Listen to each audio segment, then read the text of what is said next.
Jump বলতে যেটা বুঝছেন, হ্যাঁ, আমাদের এডুকেশন সেক্টরে আমাদের শুধু হাই জাম্প না, পোল ভল জাম্প দিতে হবে, এটাই আমি বিশ্বাস করি। আজকে আমরা কাজ করব, আমরা দুইজনে অঙ্গীকারবদ্ধ। আমরা জনাব তারেক রহমান আমাদের প্রধানমন্ত্রীর সাথে কাজ করব।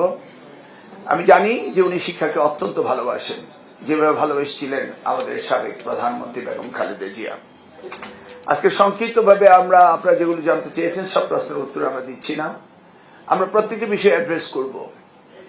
আমরা এমন কোনো বিষয় নেই যে যেগুলি নিয়ে কথা না বলবো, তবে এই বিষয়গুলো আগামীকাল সকালে আমরা অ্যাড্রেস করতে চাচ্ছি। আজকে বিকেলে আমরা দুইজন ক্যাবিনেট মিটিং এর পরে আবার আমরা মন্ত্রণালয়ে আসবো এবং আমরা আমাদের পেপার ওয়ার্কগুলি করব, কি কি রয়েছে, কি কি করতে হবে, এই ব্যাপারে আমরা মোটামুটি একটা প্ল্যান লে আউট করে আমরা আগামীকালকে আপনাদের ইন ডিটেলস বলতে চাচ্ছি।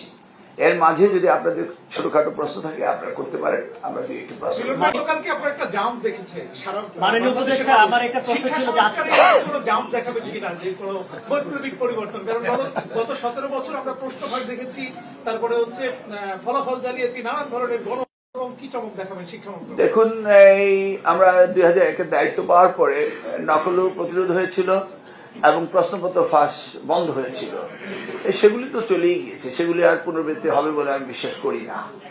আর জাম্প বলতে যেটা বুঝছেন, হ্যাঁ, আমাদের এডুকেশন সেক্টরে আমাদের শুধু হাই জাম্প না, পোল ভল জাম্প দিতে হবে, এটাই আমি বিশ্বাস করি।